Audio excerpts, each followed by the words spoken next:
Salut, et bienvenue sur RIM Robotique. Nous espérons que vous vous amuserez dans cette vidéo.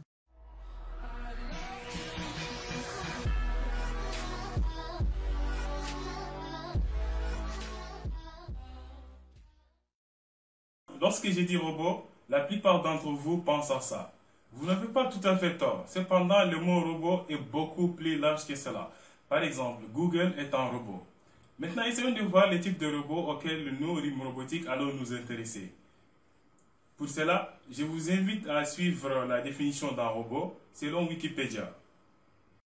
Un robot est un dispositif mécatronique, alliant mécanique, électronique et informatique, conçu pour accomplir automatiquement des tâches imitant ou reproduisant, dans un domaine précis, des actions humaines.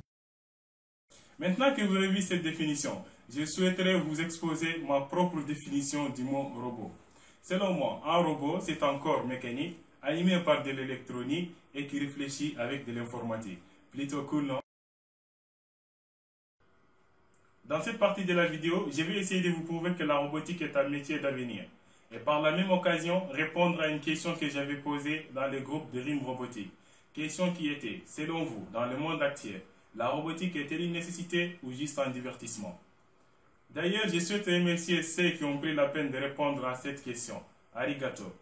À cette question, j'ai eu 4 catégories de réponses. Il y a ceux qui disent que oui, la robotique est une nécessité. Il y a d'autres qui disent que non, c'est plutôt un divertissement. Il y a une troisième catégorie qui dit que c'est à la fois un divertissement et une nécessité. Il y a une quatrième catégorie qui dit que la robotique ne sert qu'à augmenter les taux de chômage. En 2011, la population mondiale a atteint le seuil de 7 milliards de personnes, ce qui est cool.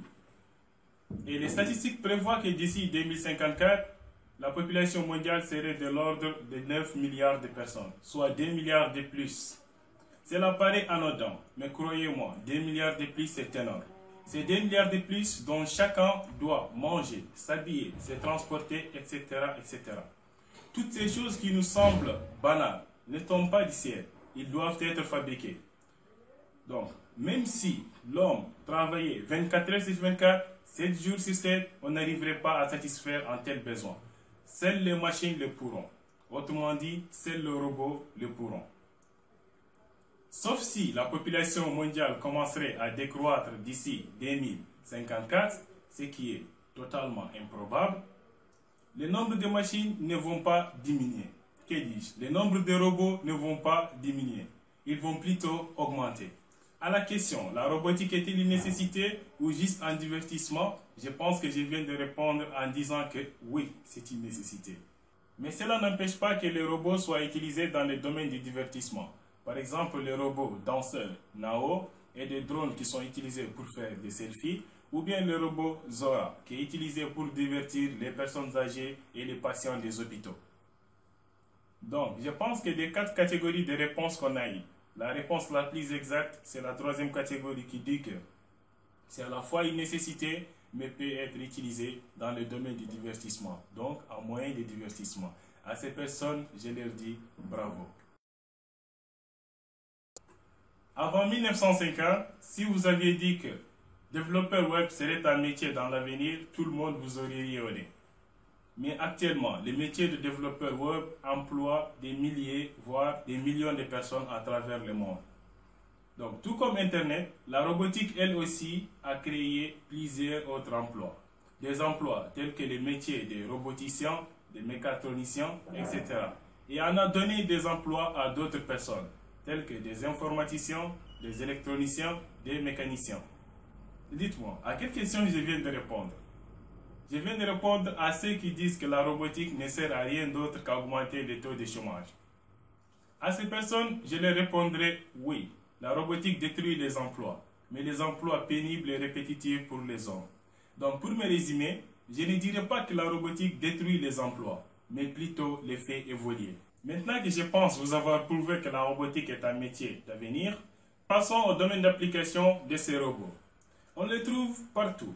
Par exemple, dans l'espace où ils sont à la recherche de vie extraterrestre et autres, dans les industries où ils fabriquent la plupart des biens que nous utilisons, par exemple, comme ce téléphone.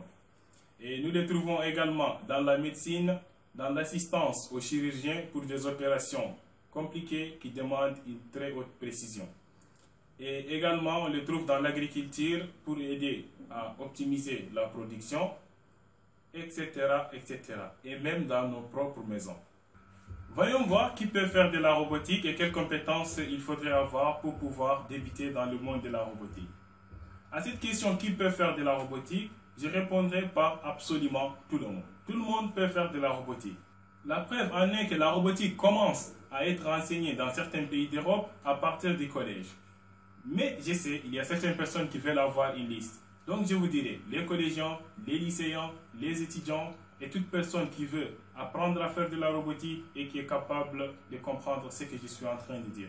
Pour les compétences, je vous dirais qu'il n'y a pas de compétences particulières pour pouvoir débuter dans le monde de la robotique. Il suffit juste d'aimer cela. Mais il y a certaines compétences, si vous les avez, ça vous aidera grandement à avancer et à comprendre mieux ce qu'on est en train de dire. Mais rassurez-vous, nous allons faire de la robotique ensemble. Autrement dit, nous allons commencer à partir de zéro. Mais pour ceux qui veulent connaître les compétences nécessaires et qui vous aideront grandement à avancer, c'est d'abord savoir programmer, connaître un peu d'électronique et de mécanique. Et si possible, l'anglais. Oui, l'anglais, car l'anglais est très important. Maintenant que nous sommes arrivés à la dernière partie de notre vidéo, phase finale dans laquelle je vous ai promis de vous présenter un robot que j'ai réalisé. D'ailleurs, c'est une voiture téléguidée que je commande avec mon téléphone. J'espère que vous aimerez, mais avant cela, je souhaiterais ajouter quelque chose. Je souhaiterais vous dire que les compétences qu'on développera ensemble dans le cadre de Room Robotique ne vont pas seulement s'arrêter à faire de la robotique. Par exemple, vous pourrez les utiliser pour fabriquer des imprimantes 3 dimensions, des télécommandes, je ne sais pas, des téléphones portables si vous les voulez, et même votre propre PC. Donc, en fait, la seule limite sera votre imagination. Alors, j'espère que vous aimerez cette vidéo.